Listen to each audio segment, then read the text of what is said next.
Transportation planners and their stakeholders are increasingly focused on equity. To dig into why, I called Davonna Moore, who has over 2 decades of experience leading some of the most notable transportation planning projects in the United States. She shared with me why equity matters, why it affects safety, how it can affect funding, how it can make or break the success of a project within a community, and why it's a major priority for the next generation of transportation professionals. It's really a struggle for a lot of our partner cities and states to really understand what that means. And I think one of the biggest steps that they really have to take a look at is understanding and evaluating where they are. Understanding what they're doing and what they're doing well. They may not realize they are doing some things well, but then also looking at where things can be enhanced. In terms of the solutions that they look at, are they really looking at those equitable practices? Are they really taking into consideration those EJ communities? Because I always say we're going to come up with solutions anyway. We're going to come up with solutions for these problems, but how are we putting that lens of equity on there? How are we doing that outreach? How are we making sure we're making that greatest impact? It's really important to really focus on the outcomes of what you're looking at and really leave your thought processes, your political beliefs, and all that really at the door, because really transportation is has always been and will continue to be about moving people, goods, and getting them there safely. And if there's a way to do this in an equitable way, we can absolutely do that and find those solutions in that gray area.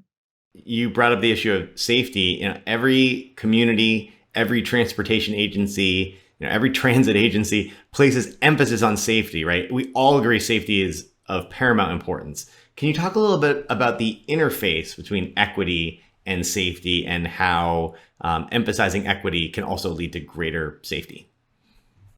It's again, as I said before, those vulnerable communities always have things a little bit worse. If the infrastructure is not there, we have to understand that. And we know really what we see in our data right now is that crashes and fatalities are often higher in the EJ communities. For various reasons, and that may be through pavement, through lighting, where investments have not taken place in quite some time. How does the importance that the federal government is placing on equity right now, how will that change the way that, for instance, grants are distributed, or what other impacts do you see from this emphasis on equity coming from the federal level? What we do understand is that there has been a lot of money that's been put out there with this new transportation bill, more than we have ever seen before. And there's the formula side where states are guaranteed a certain amount of money, but there's plenty of grant opportunities out there. For instance, as the Reconnecting Communities grant, which is really specifically focused on those communities that have been disrupted through transportation projects where highways have gone right through these neighborhoods. How do we then rethink about these communities now and how to reconnect them? And maybe not even in an infrastructure way, but more in a social way, more in an economic way. And I think those various types of ways where we're going beyond just looking at infrastructure and looking at these social and economic and impacts where transportation is tied to, I think that's where the key is in the basis of these grants that are out there and how they're being funded. And I think that it will be the key for some of these groups. A lot of professionals in the transportation industry are sort of wired to be very data driven. How do you and your colleagues and your client partners, how are you now looking at using data and using storytelling to build consensus around more equitable, more effective transportation planning? It's interesting now, again, as equity has come to the forefront and thinking about that, it's like, well, how do we use this data? How do we show that? And whether we're making maps and we're looking at ways to show those impacts to the communities, and that if we are investing this type of money and look at these types of projects, this is how this is going to impact this community. And doing things like developing what we call equity action groups, where it kind of have is consisted of, community leaders that we've identified to be important that can help us tell this story and say, well, these are some of the recommendations we come up with. And this is throughout the project development process, kind of checking us on those unintended consequences. Like, well, we can't, like they may say, well, we can't build the sidewalk over here because such and such happens. This kind of street party happens that's very important to our vendors. So it's important maybe to move this sidewalk over here. And we're like, oh, those are the type of small things that are important to that community that we may not know about will be very important. So we really have to think about the end users, the stakeholders, and using that And doing that is using a user-centered design approach, which is, based on the interactions with the users in their own settings, going to where they are, meeting them where they are, maybe not even a whole separate meeting, but just going to where they are already, gather their insights so we can start to build that equitable storytelling. Do you see an energy and enthusiasm among perhaps the younger staff in some of these state agencies or organizations to want to look at things in a new light and with a broader lens? Is there that kind of sort of generational energy happening? Do you observe that?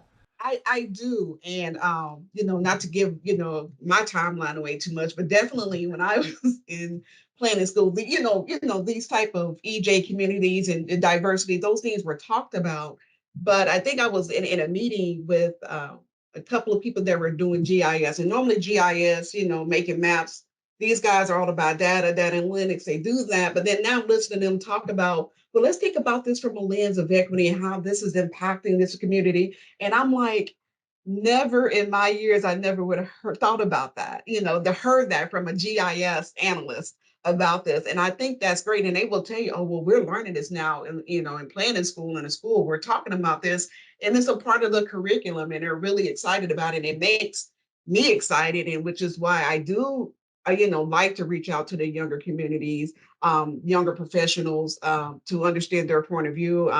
I belong to several organizations, and the main thing that I do in there is mentorship because not only just for them, but they give me something back as well to make me think about things and keep me on my toes and check myself and my biases on a few things as well. Well, this has been an absolutely fascinating conversation. I'm sure the first of many to come as we tackle these topics and wrestle with it to try to build a more equitable and more effective transportation network for all the users. But I really appreciate you spending the time today. Thank you so much for being here.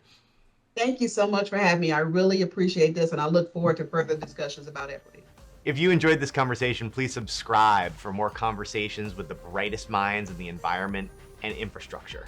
With technology constantly evolving, traditional revenue streams becoming increasingly disrupted, and a surge of federal funding coming into the transportation space, it can be tricky to navigate the road ahead. But that's why CDM Smith has built a team of the brightest minds to help you do just that.